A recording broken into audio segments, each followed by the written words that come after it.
Hello everyone, welcome to Anubha study facts. आज हम लोग बात कर रहे हैं एमपीटेट प्रीवियस ईयर पेपर। आप सभी को पता है वर्ग 2 के क्वेश्चंस को हम लोग डिस्कस करते हैं। प्रीवियस जितने भी सेशंस हैं, अगर आप लोगों ने नहीं देखे तो देख लीजिएगा, आप लोगों को उनसे हेल्प मिलेगी और हम वन पेपर को पूरा का पूरा यहाँ पर सॉल्व करेंगे। तो चलिए फिर आज का सेशन हम स्टार्ट करते हैं। और ये जो पेपर है वो आपका 26 फरवरी 2019 को सुबह वाली जो शिफ्ट में हुआ था उसको हम डिस्कस कर रहे हैं। तो चलिए फिर आज का सेशन शुरू करते हैं। फर्स्ट क्वेश्चन है, all learning is by and large successful when it is. सभी अधिगम सामान्यतः कुल मिलाकर सफल होते हैं। कब होते हैं? जब संसाधन संपन्न हो, रिसोर्स रिच हो। अगर रिसोर्स रिच नहीं होगा तो क्या चीजें संपन्न नहीं होंगी, तो ये ऑप्शन कैंसिल हो गया, तो इसको कैंसिल कर देंगे। फिर है self directed by the learner, शिक्षार्थियों द्वारा स्वनिर्देशित, ये तो बहुत अच्छी बात है। टेक्नोलॉजी लेड, प्रौद्योगिकी का नेतृत्व या फिर शिक्षक का नेतृत्व, ये दोनों भी कैंसिल हो गए। तो हमारा सही आंसर मिल गया हमें सेकंड ऑप्शन। आई होप आप लोगों को समझ आ गया होगा कि क्वेश्चंस को किस तरीके से हमें डील करना है। चलिए नेक्स्ट क्वेश्चन की तरफ बढ़ जाते हैं।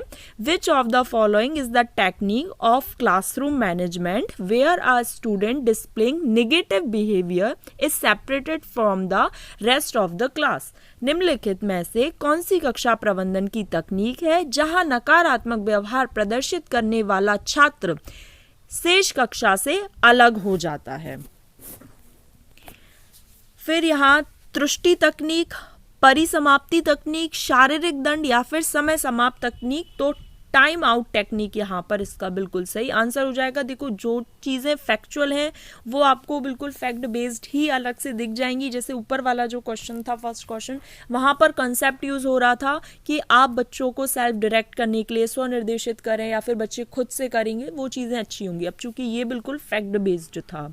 नेक्स्ट क्वेश्चन की तरफ बढ़ जाते हैं। नेक्स्ट क्वेश्चन कहता है, निम्नलिखित में से कौन शिक्षण के अभिव्यक्ति विधि के बारे में सत्य नहीं है? Which of the following is not true about the demonstration method of teaching. अवधारणाओं का प्रदर्शन, प्रयोगों, क्रियाकलापों पर केंद्रित होना। चूंकि हमसे अब क्या पूछा गया है? नहीं पूछा गया है, ध्यान से देखना।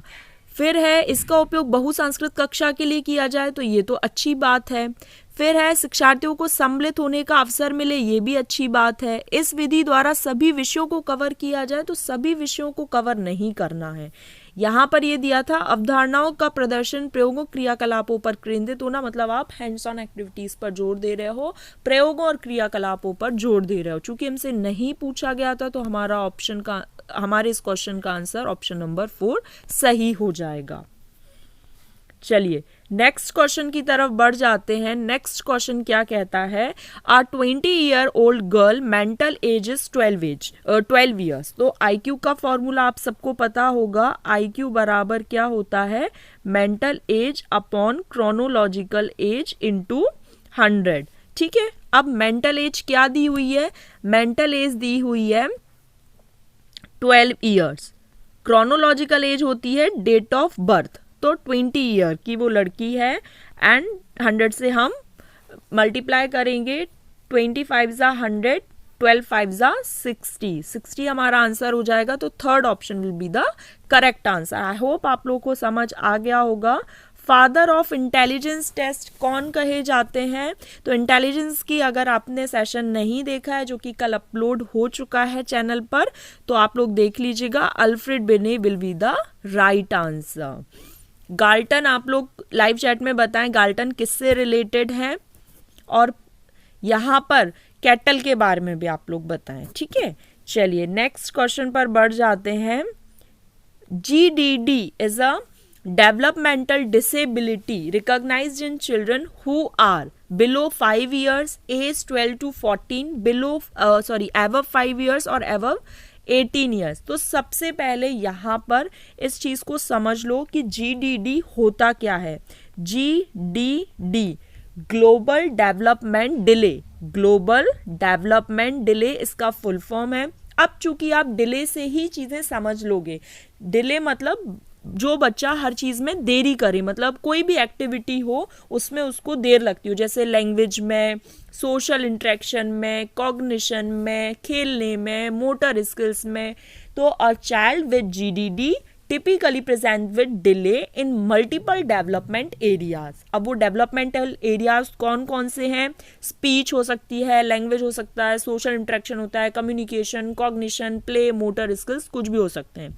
अब ये किन बच्चों में या किस एज ग्रुप में होता है? तो इन्फेंट्स अगर दिया होगा तो आप टिक करेंगे, प्री स्कूलर दिया होगा तो भी आप टिक कर सकते हैं, बिलो 5 दिया होगा तो भी आप टिक कर सकते हैं। तो हमारे इस क्वेश्चन का आंसर बिलो 5 ईयर्स है, तो फर्स्ट ऑप्शन बिल्कुल सही हो जाएगा।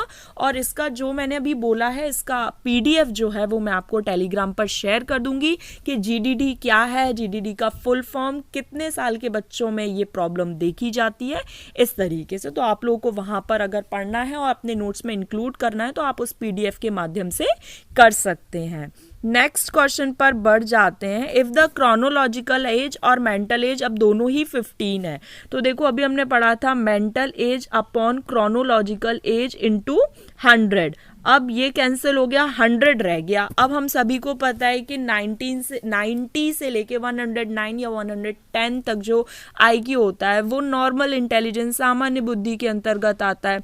तो B option will be the right answer. इस तरीके से आप इस क्वेश्चन को टिक कर लेंगे। अब देखो, अब आपको पता चल रहा है ना कि इंटेलिजेंस से 2 तरीके से क्वेश्चन पूछे गए हैं एक ही पेपर सेट में, है ना, एक ही शिफ्ट में। तो अब आप लोग ये अंदाजा लगा सकते हैं कि क्वेश्चंस किस तरीके से पूछे जा रहे हैं। ये सेशन इसीलिए और आपकी बहुत ज्यादा हेल्प करेंगे। अकॉर्डिंग टू जीन पियाजे, पियाजे से क्वेश्चन पूछा गया, गलत नहीं होना चाहिए क्योंकि थ्योरी में भी डिस्कस कर चुके हैं हम पियाजे, और हमारे एमसीक्यू वाले सेशंस भी पियाजे पर कंप्लीट हो चुके हैं। नहीं देखे हैं तो मैं लिंक डिस्क्रिप्शन बॉक्स में भी दे रखी है, वरना आपको टेलीग्राम चैनल पर शेयर कर दूंगी, वहां से आप देख लीजिएगा। जीन पियाजे के अनुसार संज्ञानात्मक विकास कब शुरू हो जाता है? तो सेंसरी मोटर में ही शुरू हो जाता है। क्यों? क्योंकि बच्चा जो है वो सेंसेस के थ्रू चीजें सीखता है। अब स्टेजेस कौन कौन सी है? सेंसरी मोटर फर्स्ट है, इन्फेंसी बोलते हैं, pre operational early childhood, concrete operational letter childhood, और फॉर्मल ऑपरेशनल आपकी अडोलसेंस वाली। नेक्स्ट क्वेश्चन की तरफ बढ़ जाते हैं। अब देखो पियाजे से 2 बार लगातार क्वेश्चन आ गया एक ही सेशन में। अकॉर्डिंग टू जीन पियाजे, प्री ऑपरेशनल चिल्ड्रन कैसे होते हैं? ईगो सेंट्रिक होते हैं। ईगो सेंट्रिक मतलब आप लोग लाइव चैट में बताएं, हम लोगों ने बहुत बार डिस्कस कर लिया है कि प्री ऑपरेशनल में बच्चा ईगो सेंट्रिक होता है। ए विल बी द, या first option will be the correct answer. Next question की तरफ बढ़ जाते हैं। What concept takes into account an individual mental and chronological age? अभी हमने पढ़ा mental age upon chronological age क्या कहलाता है? इंटेलिजेंस कोशेंट कहलाता है। इंटेलेक्चुअल कोशेंट दिया है, आप लोग कंफ्यूज मत होइएगा, इंटेलिजेंस कोशेंट कहलाता है MA अपॉन CA इंटू 100। तो second will be the right answer. Next question पर बढ़ जाते हैं। 11th क्वेश्चन क्या है? What is the term used to denote an unfavourable attitude toward member of a particular ethnic और रिलीजियस ग्रुप? ये पक्षपात है, किसी विशेष जाति या धार्मिक समूह के सदस्यों के प्रति प्रतिकूल रवैया, मतलब आप पक्षपात शो कर रहे हो। तो ए विल बी, या first option will be the correct answer. Next है, what type of memory may be involve in carrying out complex mathematical problem? देखो, अब मेमोरी से जो लोग भी क्वेश्चंस देखना चाह रहे हैं ना, तो वो आप यहीं पर थोड़े थोड़े कंसेप्ट समझते जाइए। जरूरी नहीं कोई अलग सेशन से ही आप लोग चीजें समझें, कोई अलग सेशन की जहां जरूरत होगी मैं वो भी मेमोरी पर बना दूंगी, लेकिन अभी आप इस क्वेश्चन को समझिए। देखो, मैथमेटिकल प्रॉब्लम मतलब आप कहीं ना कहीं वहां पर, जैसे हम बोलते हैं ना, सम सॉल्व कर रहे हैं, फंक्शंस या फिर कोई वर्क कर रहे हैं, इस तरीके से आप याद रख सकते हैं कि मैथमेटिकल प्रॉब्लम की जब भी बात आएगी तो वहां पर कौन सी वर्किंग मेमोरी यूज होगी, क्योंकि हम मैथमेटिकल जो कैलकुलेशंस हैं, जो प्रॉब्लम्स हैं, उनको सॉल्व करने के लिए वर्क कर रहे हैं, मतलब working memory is used to solve complex mathematical problem. तो third will be the right answer. फिर बात आती है, देखो अब पियाजे से फिर क्वेश्चन आ गया। तीसरा क्वेश्चन है ये पियाजे से। In which stage of Piaget's theory of cognitive development do children develop the concept of conservation? अगर आप लोगों ने पियाजे की थ्योरी नहीं देखी है तो CDP फुल कोर्स में देख लीजिए। CDP full chapter wise series है, उसमें भी देख सकते हैं। आप लोग को सारे कंसेप्ट्स पता होना चाहिए कि कंजर्वेशन क्या होता है, कब आ जाता है कंजर्वेशन इस तरीके से, संरक्षण का जो सिद्धांत है वो किस स्टेज में आता है, आप लोग लाइव चैट में बताएं और एक्टिवली पार्टिसिपेट किया कीजिए। आप लोग लाइव चैट में ज़्यादा से ज़्यादा आंसर देने की कोशिश किया कीजिए। तो concrete operational will be the right answer. इसमें क्या है, क्लासिफिकेशन भी आ जाता है, मूड चीज़ों को लेकर बच्चा समझने लगता है कि किस तरीके से आप लोगों को काम करना है। चलिए नेक्स्ट क्वेश्चन पर बढ़ जाते हैं। Thorndike's law of readiness is also known as, Thorndike की जो तत्परता का नियम है वो क्या कहलाता है? Law of exercise, law of effect ये अलग है, लॉ ऑफ एक्शन टेंडेंसी कार्य प्रवृत्ति का नियम, मतलब जब तक आप किसी चीज को करने के लिए तैयार नहीं है, रेडी नहीं है, तो लॉ ऑफ एक्शन टेंडेंसी यहाँ पर काम नहीं करेगी। मतलब जब आप किसी काम को करने के लिए रेडी होंगे तभी आप उस चीज को अच्छे से सीख पाएंगे। तो लॉ ऑफ रेडीनेस का दूसरा नाम आप कह सकते हैं लॉ ऑफ एक्शन टेंडेंसी। तो third will be the right answer. आप इसको अपने नोट्स में शामिल कर सकते हैं जिन लोगों को नहीं पता हो वो लोग। नेक्स्ट क्वेश्चन पर बढ़ जाते हैं। नेक्स्ट क्वेश्चन क्या कहता है? Which of these includes unhappiness when defining abnormality, असामान्यता को परिभाषित करते समय इनमें से किसमें नाखुशी शामिल है? विकार, विचलन, अन्य के लिए घातक या पीड़ा। वैसे चारों ही है लेकिन चूंकि MPPV की तरफ से इसको पीड़ा इसका आंसर दिया गया था तो हम इसको इसी आंसर की तरफ चले जाते हैं। नेक्स्ट है what which of the following is not an individual difference that affects learning. Not पूछा है, gender, height, socio economic status या फिर कास्ट। वैसे तो चारों ही प्रभावित नहीं करते हैं अधिगम को, लेकिन हाँ जैसे जेंडर स्टीरियोटाइप की बात आ जाएगी तो यहाँ पर जेंडर इफेक्ट कर देगा। फिर सोशो इकोनॉमिक स्टेटस की बात आ जाएगी कि जो रिच फैमिली से बच्चे बिलोंग करते हैं उनको अच्छी स्कूलिंग, अच्छा नरिशमेंट मिलता है। कास्ट वाली बात आ जाती है, लेकिन जो हाइट है वो कभी भी इम्पैक्ट नहीं डालती है, तो height will be the right answer. Next question की तरफ बढ़ जाते हैं। Which of the following is not a part of working memory. अब वर्किंग मेमोरी से आप लोग थोड़ा सा चीजें समझ लीजिए। वर्किंग मेमोरी क्या होती है? Working memory is the small amount of information, छोटी प्रकार की जो सूचनाएं हैं उनका एक समग्र रूप है that can be held in mind, जो कि हमारे मस्तिष्क में चलती है and used in the execution of cognitive task. और वो कब यूज में आती है? जब कॉग्निटिव टास्क को हमें यूज में लाना होता है या कोई भी कॉग्निटिव टास्क करना होता है। अब इसके कंपोनेंट जरूर आप लोगों को याद रखने, तभी आप इस क्वेश्चन को हिट कर पाएंगे। तो इसका जो PDF है वो मैं आपको टेलीग्राम चैनल पर शेयर कर दूंगी। क्या है? सेंट्रल एग्जीक्यूटिव, पहला है सेंट्रल एग्जीक्यूटिव। तो देखो पहला तो हमारे ऑप्शन में ही दिया है। अब हमसे क्या पूछा गया था? नॉट पूछा गया था, तो ये तो हमारा आंसर नहीं होगा। फिर दूसरा है विजुओ स्पेशियल। विजुओ स्पेशियल यहाँ पर नहीं दिया है, लेकिन विजुओ स्पेशियल स्केच पैड होता है मेमोरी का, वर्किंग मेमोरी का पार्ट। तो इसका जो PDF जब मैं शेयर करूंगी तो आप लोग नोट डाउन कर लीजिएगा। फोनोलॉजिकल लूप होता है, बिल्कुल ठीक बात है, तो ये ऑप्शन में दिया है फोनोलॉजिकल लूप। फिर होता है एपिसोडिक बफर, तो ये भी दिया है। मतलब 4 चीजें होती हैं जिसमें से 3 यहाँ पर गिवन है। कौन कौन सी एक बार आप लोग बोलिए साथ में? Central executive, phonological loop, visuospatial sketchpad और एपिसोडिक बफर। लेकिन सेंसरी रजिस्टर नहीं होती है इसका पार्ट, सेंसरी रजिस्टर नहीं होती, तो हमारा आंसर 4th हो जाएगा। तो अब आपको इसके पार्ट्स पता होना चाहिए। इसका PDF मैं आपको चैनल पर शेयर कर दूंगी। टेलीग्राम चैनल की जो लिंक है वो डिस्क्रिप्शन बॉक्स में, अदरवाइज आप टेलीग्राम पर अनुभव स्टडी फैक्ट सर्च करेंगे तो आपको मिल जाएगा। चलिए हम नेक्स्ट क्वेश्चन पर बढ़ जाते हैं। Child friendly learning environment shall have, एक बच्चे के लिए अनुकूलन अधिगम वातावरण कैसा होगा? शिक्षार्थी अनुशासन बिल्कुल नहीं। लर्नर ऑटोनॉमी, बिल्कुल सही बात है कि आप बच्चे को उसकी स्वायत्ता दें, मतलब उसको काम करने के लिए आत्मनिर्भर बनाएं। लीनियर एक्सपोजर बिल्कुल नहीं। टीचर ऑथोरिटी तो बिल्कुल भी नहीं। तो लर्नर सेंटर्ड हो या फिर चाइल्ड सेंटर्ड हो, लर्नर ऑटोनॉमी हो, ये हमारे बिल्कुल सही आंसर हो जाएंगे जब भी बच्चे के पर्सपेक्टिव में एक पॉजिटिव आंसर आप लोगों को देना हो। नेक्स्ट क्वेश्चन की तरफ बढ़ जाते हैं। क्या दिया है? मनोलैंगिक विकास की कौन सी अवस्था में वंध्यकरण चिंता, मतलब कैस्ट्रेशन एंजाइटी ऑकर होती है? तो ये फैलिक स्टेज में होती है। फैलिक स्टेज में आप सभी को पता है ऑडिपस और इलेक्ट्रा वाली बात आती है। ऑडिपस बॉयज में और इलेक्ट्रा गर्ल्स के लिए यूज होता है। बॉयज जब अपनी माता से अफेक्शन शो करते हैं तो ऑडिपस, और इलेक्ट्रा मतलब जब एक गर्ल अपने फादर से अफेक्शन शो करती है। अब ये कैस्ट्रेशन एंजाइटी वाला जो है वो मैं आपको पूरा एक PDF है हमारा। कौन कौन सा PDF बन गया? GDD का PDF है, वर्किंग मेमोरी का है, और ये कैस्ट्रेशन एंजाइटी का है। कैस्ट्रेशन एंजाइटी अगर आप एक बार सुनना चाहते हैं तो मैं आपको यहाँ बता देती हूँ। साइको एनालिटिकल ये कंसेप्ट है जो कि सिगमंड फ्रॉइड के द्वारा दिया गया है, और ये एक इस तरीके से डिस्क्राइब किया गया है कि boys fear loss to genital organ और punishment for incestuous wishes towards the mother and murder fantasies towards the rival father. ये चीज मतलब उसका जो अफेक्शन उसकी माता के प्रति होता है तो वो पिता को दुश्मन समझने लगता है। तो इस तरीके से ये चीज है। चलिए नेक्स्ट क्वेश्चन की तरफ बढ़ जाते हैं। नेक्स्ट क्वेश्चन क्या है?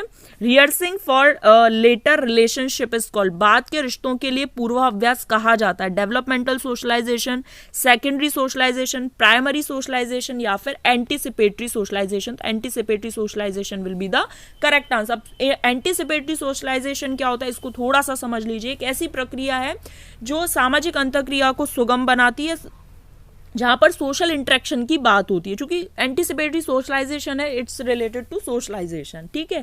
अब इसमें यह बात आती है कि जो गैर समूह के सदस्य होते हैं वो उन समूह और मूल्यों को मानते हैं जिस ग्रुप में वो शामिल होना चाहते हैं। उनको लगता है हम उन जैसे ड्रेसअप करेंगे, उन जैसा बोलचाल करेंगे, उन जैसे उठेंगे बैठेंगे, रहन सहन हमारा उस तरीके से होगा, तो वो हमें हमारे ग्रुप में उनके ग्रुप में हमको इंक्लूड कर लेंगे और हमें वहां पर बोलने का, उनसे बातचीत करने का मौका मिल जाएगा। इसको इंग्लिश में is the process facilitated by social interaction in which non-group member learn to take on the value and standard of that group। उस ग्रुप में शामिल होना चाहते हैं। they aspire to join, ease their entry। वो उस चीज से रहन सहन पहनावा कुछ इस तरीके से कर लेंगे कि वो उस ग्रुप में शामिल हो सके and help them interact competently once they have been accepted by it। उस ग्रुप के द्वारा जब वो एक्सेप्ट कर लिए जाएंगे। तो यहाँ पर एंटीसिपेटरी। प्राइमरी सोशलाइजेशन भाई फैमिली से स्टार्ट होता है। प्राइमरी एजेंसी कौन होती है? फैमिली होती है। एजेंट्स कौन होते हैं? तो पेरेंट्स और सिबलिंग्स होते हैं। सेकेंडरी स्कूल पीयर्स होते हैं, नेबर्स होते हैं। ये एजेंसी और एजेंट्स ये सोशलाइजेशन की थ्योरी में पूरा एक्सप्लेन किया गया है। तो fourth option will be the right answer of this. Next question पर बढ़ जाते हैं। नेक्स्ट क्वेश्चन क्या कहता है कि children from disadvantage group are less likely to have good nutrition, access to good health care and opportunities to। वंचित समूहों के बच्चों को अच्छा पोषण, अच्छी स्वास्थ्य देखभाल तक पहुंच और डैश के अवसरों की संभावना कम होती है।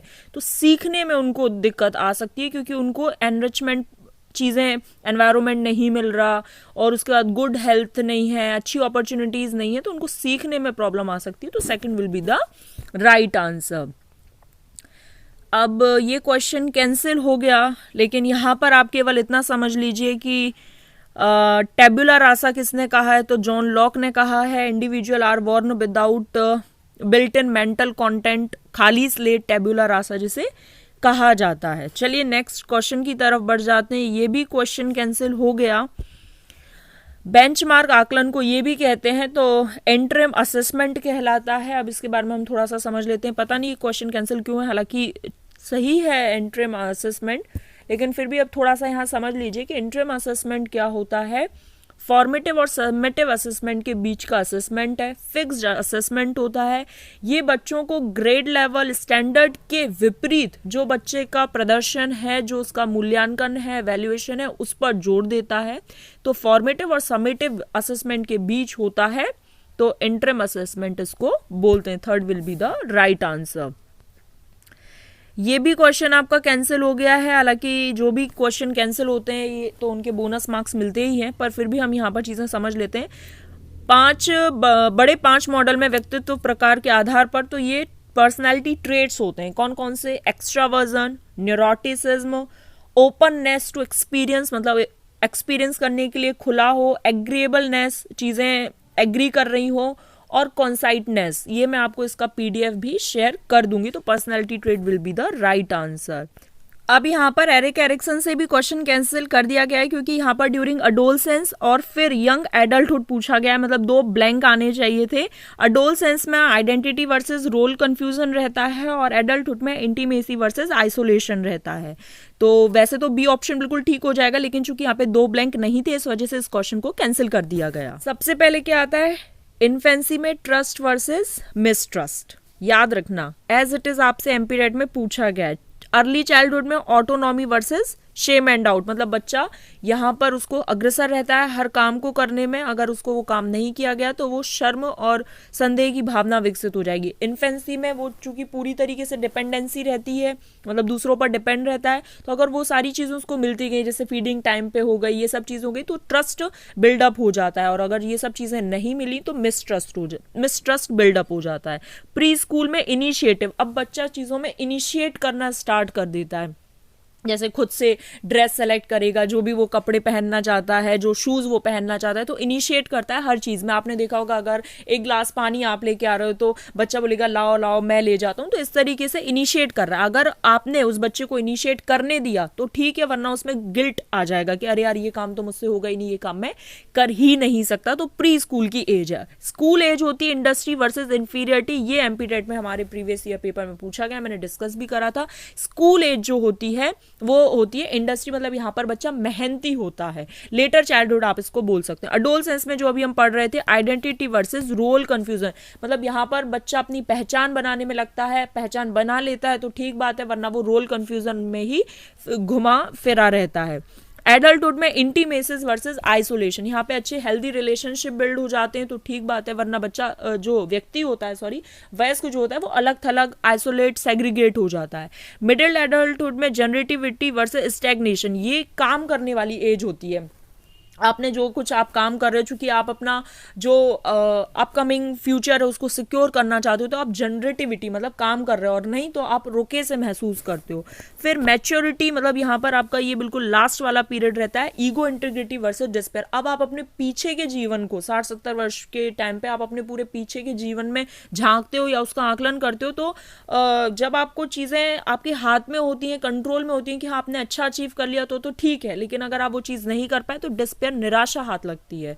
तो एक बार हम शॉर्ट में एक बार और पढ़ लेते हैं। Infancy trust versus mistrust, early childhood autonomy versus shame and doubt, pre school में इनिशिएट करना है तो इनिशिएटिव, स्कूल एज में बहुत मेहनती होता है बच्चा, इंडस्ट्री वर्सेस इंफीरियरिटी, अडोलसेंस मतलब अब वो चीजें फंसा है, उसे खुद को कुछ पता ही नहीं है, identity versus role confusion, young adulthood में intimacy versus isolation, healthy relationship build up करेगा, मिडिल में जनरेटिविटी मतलब खूब काम करेगा या फिर रुका रह जाएगा, और जब आप इसमें चूंकि मैच्योरिटी दे दिया है, ये ओल्ड एज के टाइम पे होती है, आप पीछे के पूरे टाइम को आकलन करोगे तो अगर आपने सब कुछ अच्छा कर लिया तो ठीक है, वरना आप निराशा फील करते हो। तो आई होप आपको एरिक एरिक्सन की जो 8 स्टेजेस हैं वो समझ आ गए होंगे। इस तरीके से क्वेश्चन पूछे जाते हैं। एरिक्सन ने कौन सी थ्योरी दी ये भी पूछा जाता है। तो साइको सोशल कितनी स्टेजेस, तो 8 स्टेजेस, और स्टेजेस में कौन सी स्टेज किस स्टेज में आती है, मतलब कौन सी स्टेज किस अर्ली में आएगी, लेटर में आएगी, इन्फेंसी में आएगी, कौन सी ईयर्स में आती है, ये आपसे पूछा जाता है, तो आप लोगों को पता होना चाहिए। और आई होप अब आप लोगों को अच्छे से पता चल गया होगा। क्वेश्चन भी कैंसल्ड है। The condition where in individual loses awareness and flee is in own identity, वह स्थिति जिसमें कोई व्यक्ति जागरूकता खो देता है, स्वयं की पहचान छोड़ देता है। तो ट्रॉमा, रिप्रेशन, शॉक, चूंकि ये सारे के सारे जो ऑप्शन है वो एक दूसरे से ही मैच कर रहे हैं, इन्होंने यहाँ पर फ्यूग इसका आंसर दिया है, लेकिन ये क्वेश्चन कैंसिल हो चुका है, ये भी कैंसिल्ड है। अब आप देख सकते हैं एमपी टेट का क्या, जिस तरह से कोई व्यक्ति अपने मस्तिष्क में किसी जानकारी को प्रस्तुत करता है तो वो मतलब मस्तिष्क से बात आ रही है, तो यहाँ पर ये कॉग्निटिव डेवलपमेंट से रिलेटेड होगा। चूंकि यहाँ पे एकेडमिक और कॉग्निटिव दोनों दे दिया है, इस वजह से शायद हो सकता है कि कैंसिल कर दिया गया हो। सेकंड लास्ट है, a teacher can replace the term failure. अब आप असफल ना बोलकर ऐसा कौन सा वर्ड यूज करोगे, आप ये यूज करोगे बुद्धि की कमी, बिल्कुल नहीं, अयोग्यता बिल्कुल नहीं, अधिगम अक्षमता बिल्कुल नहीं, बल्कि इमर्जिंग इन लर्निंग, मतलब आप अधिगम में उभर रहे हो, आप सीखने की कोशिश कर रहे हो। क्यों? क्योंकि मिस्टेक्स या जो फेलियर्स होती हैं वो लर्निंग में बहुत ज्यादा इंपॉर्टेंट रोल प्ले करती हैं। आज के लिए लास्ट है, one student is not able to learn in the class as his pet is not well, मतलब उसका पूरा ध्यान कहाँ केंद्रित है, उसके पेट पर है, मतलब वो इमोशनली स्टेबल नहीं है। तो यहाँ पर देखो, इमोशनल कंडीशन एडवर्स, प्रतिकूल भावनात्मक स्थिति, second will be the right answer. तो गाइज यहाँ पर हमारा सेशन कंप्लीट हुआ। आई होप आप लोगों को सेशन पसंद आया हो। पसंद आया तो आप लाइक शेयर कर सकते हैं, सब्सक्राइब करके बेल आइकन जरूर प्रेस कर लेना, उससे नोटिफिकेशन मिल जाता है। ईवीएस की भी हम लोग क्लास स्टार्ट कर चुके चुके हैं। आज 11 बजे सुबह आपकी क्लास थी ईवीएस की। अगर आप लोगों ने सेशन नहीं देखा है तो देख लीजिएगा, और इंटेलिजेंस से, प्याजे से किस तरीके से क्वेश्चंस पूछ रहे हैं ये भी आप लोगों को अब पता होना चाहिए। तो चलिए फिर हम नेक्स्ट सेशन में मिलेंगे। Thanks for watching this video.